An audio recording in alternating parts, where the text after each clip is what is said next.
Le psaume 19, 1-4 fait référence à l'abondance et à l'accessibilité de la révélation naturelle. Le ciel raconte la gloire de Dieu et l'étendue révèle l'œuvre de ses mains. Le jour en instruit un autre jour, la nuit en donne connaissance à une autre nuit. Ce n'est pas un langage, ce ne sont pas des paroles. On n'entend pas leur son. Cependant, leur voix parcourt toute la terre, leurs discours vont jusqu'aux extrémités du monde. Le début du livre des Romains nous en dit plus sur la révélation naturelle et ses implications.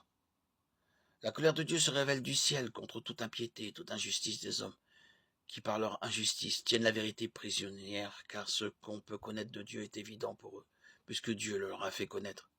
En effet, les perfections invisibles de Dieu, sa puissance éternelle et sa divinité se voient depuis la création du monde. Elles se comprennent par ce qu'il a fait. Ils sont donc inexcusables, puisque tout en connaissant Dieu, ils ne lui ont pas donné la gloire qu'il méritait en tant que Dieu, et ne lui ont pas montré de reconnaissance. Au contraire, ils se sont égarés dans leur raisonnement, et leur cœur sans intelligence a été plongé dans les ténèbres.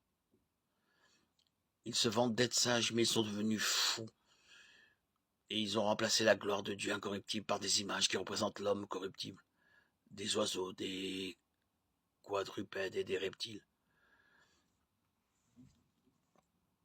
Selon ce passage, la révélation naturelle est universelle et l'homme l'ignore à ses risques et périls. Certaines choses concernant Dieu peuvent être connues en observant la création. Romains 1,19.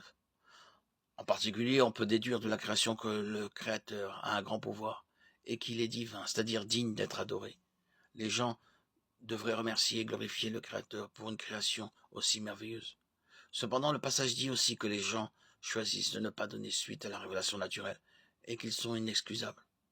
Au lieu d'adorer le Créateur, l'humanité pécheresse choisit de tenir la vérité prisonnière, puis d'adorer et de servir la création plutôt que le Créateur, voire d'en faire des idoles.